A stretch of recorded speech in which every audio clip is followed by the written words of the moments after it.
Masih terkait. Saya S2 saya, tesis saya Ada sponsor kali dipotong. disimpan dulu.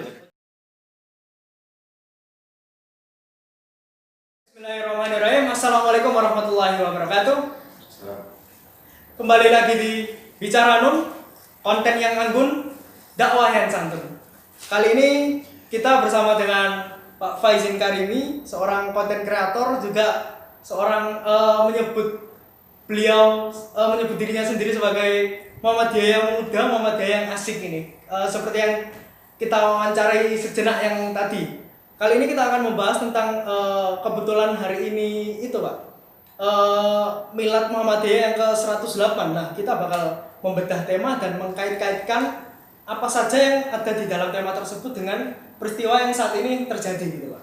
Nah, yang pertama, tema besarnya kan meneguhkan gerakan keagamaan dalam menghadapi pandemi dan masalah negeri. Nah, menurut sampean ini bagaimana cara menjabarkannya secara biar teman-teman ini paham gitu? Ya, jadi kalau teman-teman tadi mengikuti acara tadi ya, resepsi milad, dan saya kan mengikuti semua, itu sebenarnya ada sesi penjelasan dari Pak Haidar yang cukup gamblang menjelaskan tentang tema ini. Jadi kalau disederhanakan, yang pertama soal pandemi itu masih berlangsung dan masih trennya itu masih tinggi di Indonesia. Dan itu adalah sebuah problem yang harus diselesaikan secara keilmuan, tidak secara mistik ya. Itu, dan Muhammadiyah kan hadir di situ. Salah satu kelompok, salah satu organisasi yang diakui oleh banyak pihak sangat konsen terhadap penyelesaian persoalan pandemi ini secara keilmuan, secara medis, rasional dan sebagainya. Yang kedua juga Pak Haidar sempat menjelaskan tentang masalah negeri itu seperti apa saja di situ. Misalnya ada soal good governance, kemudian problem-problem soal regulasi, itu kemudian ya bagaimana secara umum negara itu bisa hadir untuk menyelesaikan problem-problem keumatan atau persoalan di masyarakat. Itu Betul. Secara singkat seperti itu. Baik, kalau begitu ketika kita kaitkan dengan refleksi tentang 1 tahun Muhammadiyah yang 2020 ini, bagaimana Pak menurut tanggapan Anda? Misal dari segi politik, dari segi pendidikan, dari segi dakwahnya, dalam 1 tahun ini Muhammadiyah seperti apa menurut sampean? Ya, kalau pantauan saya memang kompleks ya, tidak bisa kita sederhanakan dalam semua bidang itu. Jadi memang problemnya persoalan keumatan dan kebangsaan itu seolah-olah sejak Indonesia merdeka, bahkan sebelum Indonesia merdeka pada saat Muhammadiyah itu sudah berdiri, itu seolah-olah satu problem selesai, kemudian muncul problem berikutnya, namun dengan pola yang sama. Gitu.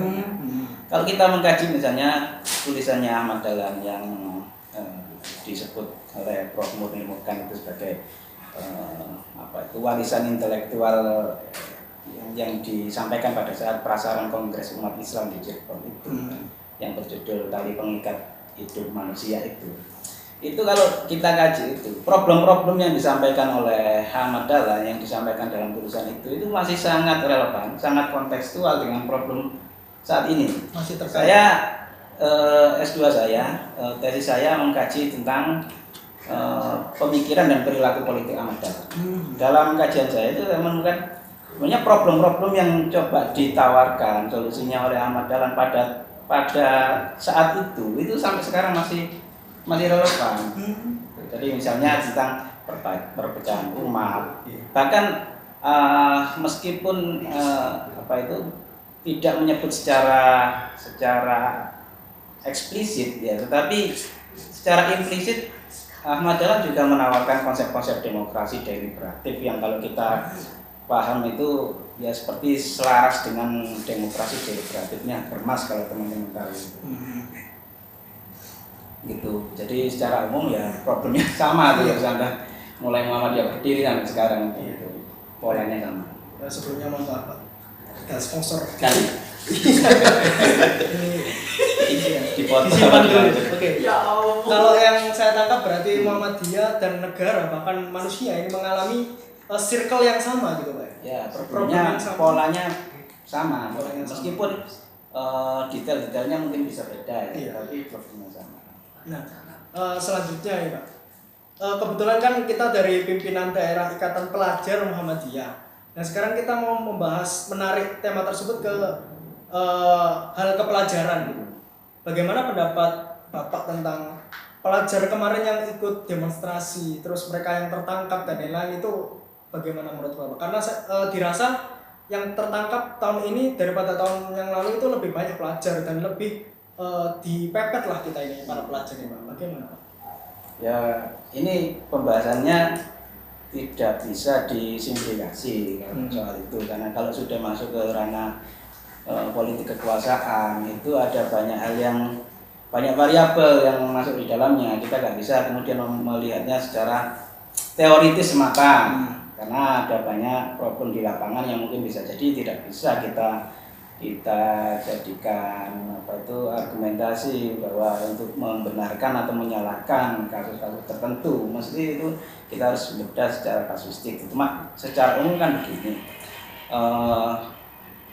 soal demokrasi itu sendiri itu memang haknya warga negara untuk menyampaikan aspirasinya, asalkan dilakukan secara tertib dan tidak merugikan orang lain, kan begitu. Meskipun ya kalau di lapangan kita nggak bisa tuh langsung menyalahkan atau membenarkan pihak tertentu, karena bisa jadi ada banyak variabel itu ya. Misalnya ada kalau teman-teman pernah ikut demo misalnya di lapangan itu mesti ada provokator, ada penyusup dan sebagainya, itu kan itu memang begitu. Memang hak warga negara untuk menyampaikan. Nah, problemnya begini, kenapa sampai muncul demonstrasi yang berujung kekerasan dan sebagainya dengan skala yang luas dan sebagainya itu kalau kita lihat dalam kacamata komunikasi politik, itu artinya terjadi kebutuhan komunikasi. Mestinya saluran aspirasi itu bisa disalurkan, bisa secara individual masyarakat, anggota masyarakat, warga masyarakat, atau melalui struktur-struktur saluran politik yang sudah ada, misalnya anggota legislatif.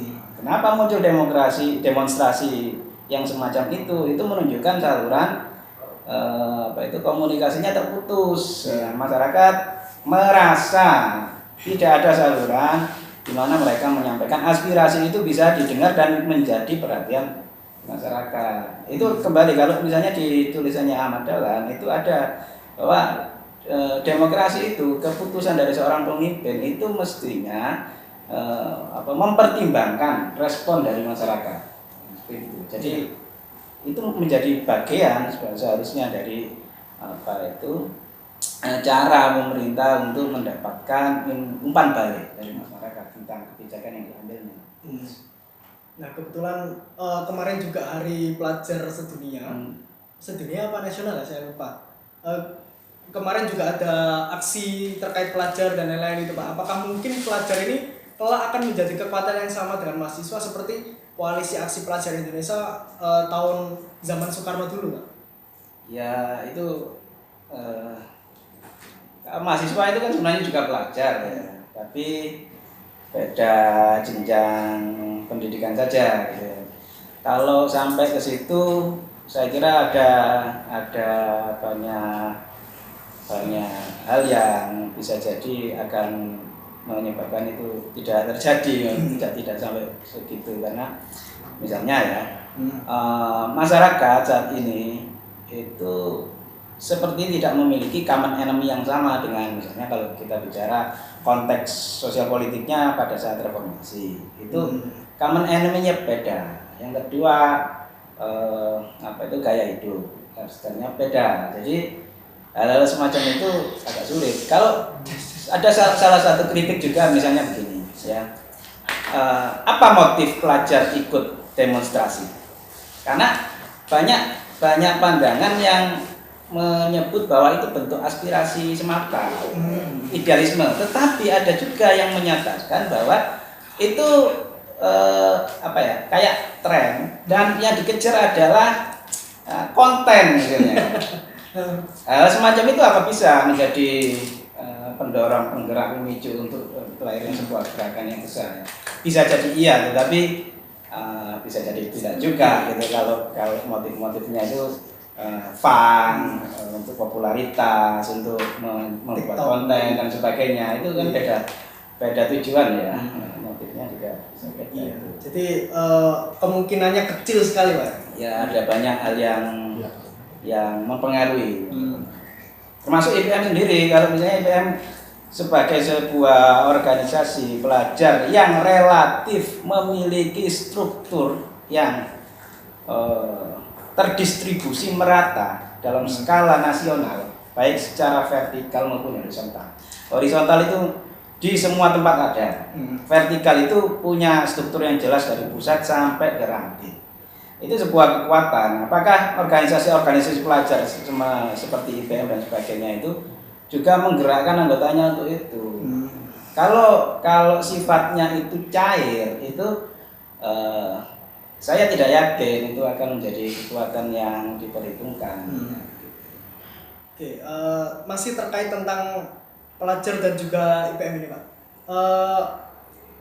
Beberapa bulan atau beberapa minggu yang lalu ada berita bahwa di Medan kalau nggak salah pimpinan cabang IPM se-Kota Medan itu mendemo pimpinan daerah IPM Medan kalau nggak salah, karena pimpinan daerahnya mendukung salah satu paslon di pilkada.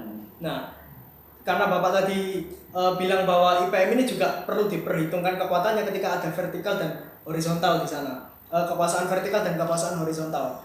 Nah, bagaimana terkait dengan pilkada di Gresik ini, Pak? Misalnya apakah yang digoreng itu aja, atau bagaimana hasil mediasi atau hasil pertemuan silaturahmi dengan dua paslon kemarin? Mengingat Muhammadiyah juga mengundang kedua paslon beberapa minggu yang lalu ini, Pak.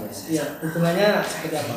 Jadi kalau keterlibatan Muhammadiyah secara kelembagaan, saya kira semuanya sudah jelas bahwa secara kelembagaan Muhammadiyah tidak akan pernah terlibat dalam percaturan politik secara praktis, meskipun kita tidak bisa menutup mata secara personal itu memang mesti ada yang saling mendukung, dan itu sah-sah saja sebagai politik warga ya. Nah, kemudian soal IPM-nya apakah akan atau seperti apa kuofadis IPM dalam percaturan politik lokal kan begitu ya. Saya kira tetap tidak bisa berbeda dengan Muhammadiyah, artinya secara kelembagaan pun tidak bisa menyatakan dukungan atau melakukan kegiatan politik yang sangat praktis ya.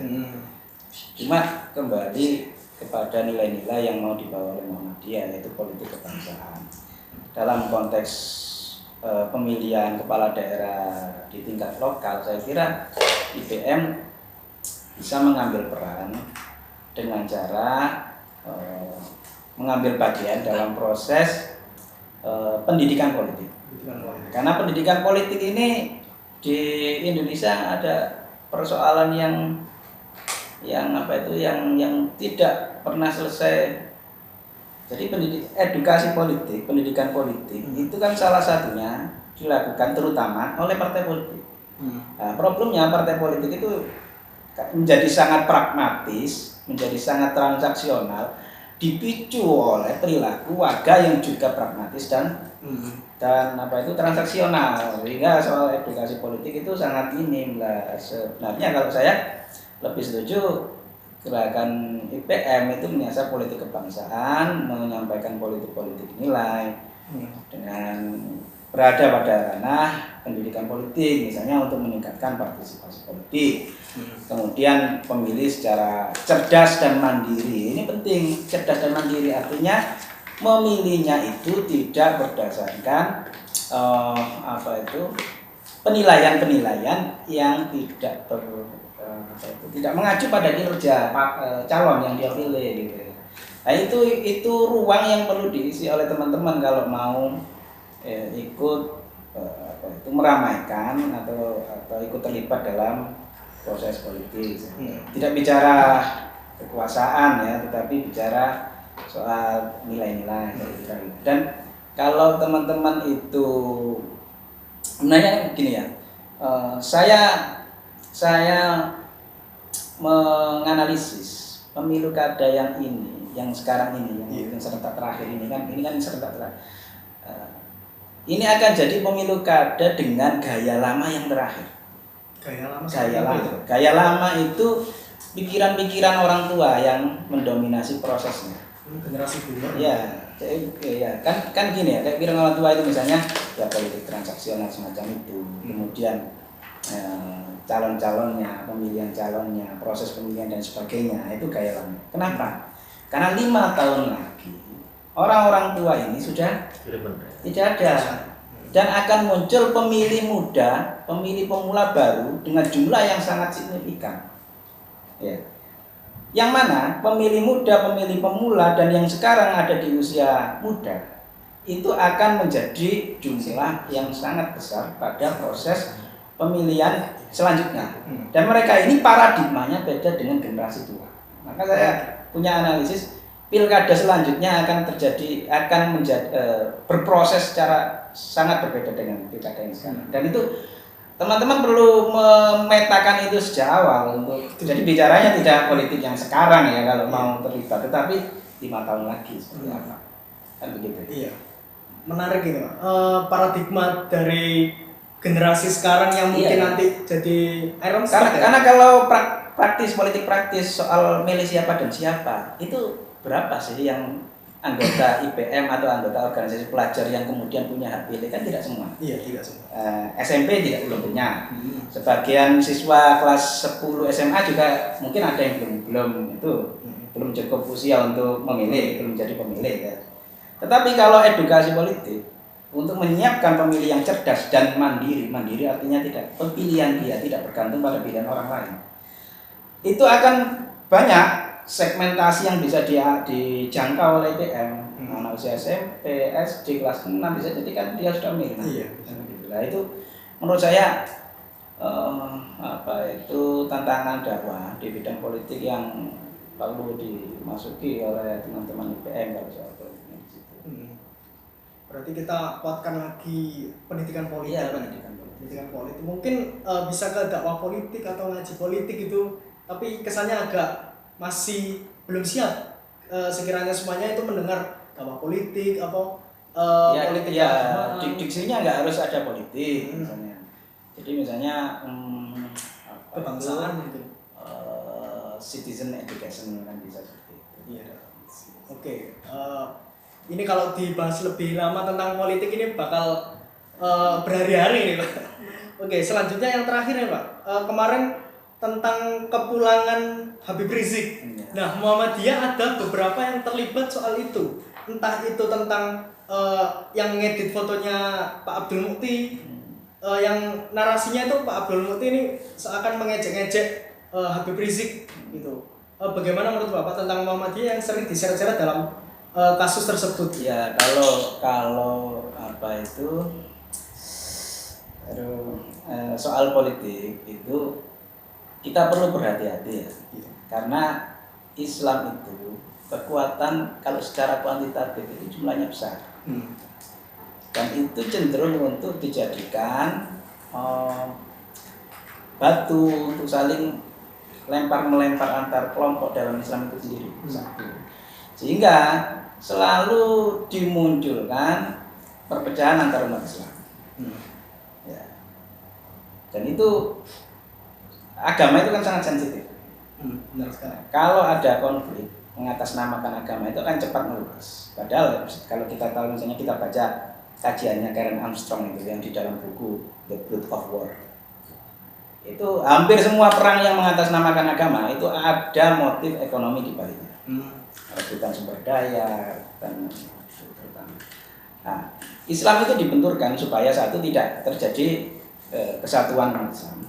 Yang kedua, agar generasi kalau dilakukan pembenturan antar kelompok, disegregasi antar kelompok dalam umat Islam, itu kelompok-kelompok milenial, remaja itu kan tidak suka hal semacam itu. Tidak suka keberagamaan yang fundamentalis, yang konservatif. Itu lebih banyak anak muda yang tidak suka begitu daripada yang suka.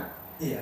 Nah, jumlah anak muda yang besar ini memang disengaja didesain untuk benci terhadap kelompok tertentu dengan cara pembenturan itu. Jadi doktrinnya kan apa itu? Framing ya. Iya, laissez-faire-nya itu. Jadi teringat Niccolo Machiavelli ini tentang Ya. lesser evil gitu. Ya. Baik, mungkin segitu saja yang kita bahas hari ini. Mungkin ada closing statement dari Pak Faizin kali ini. Ya, saya kira IPM dalam lebih khusus IPM ini perlu menegaskan eksistensinya.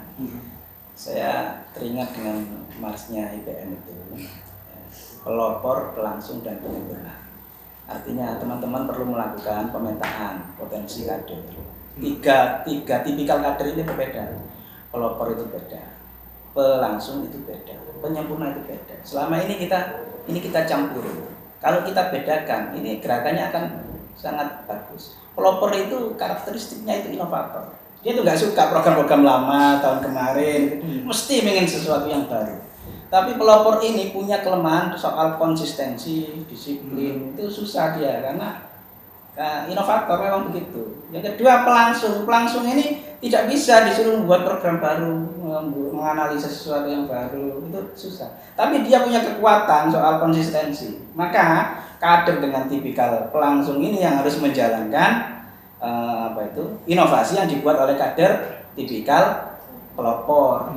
Nah, setelah berjalan beberapa lama mesti ada yang harus dievaluasi, maka ada kader yang tipikalnya penyempurna. Maka 3 jenis kader yang ada dalam mars IPM ini, pelopor, pelangsung, dan penyempurna amanah ini. Baik, ini sangat out of the box, di luar konteks tentang tafsir dari lirik lagu IPM sendiri, mars IPM. Nah, mungkin cukup segitu saja dari episode kali ini. Mungkin saya selaku moderator, saya Muhammad Aris Islam, pamit undur diri dan saya ucapkan terima kasih sebanyak-banyaknya buat Pak Faizin Karim yang sudah menyempatkan waktunya dan hadir di sini.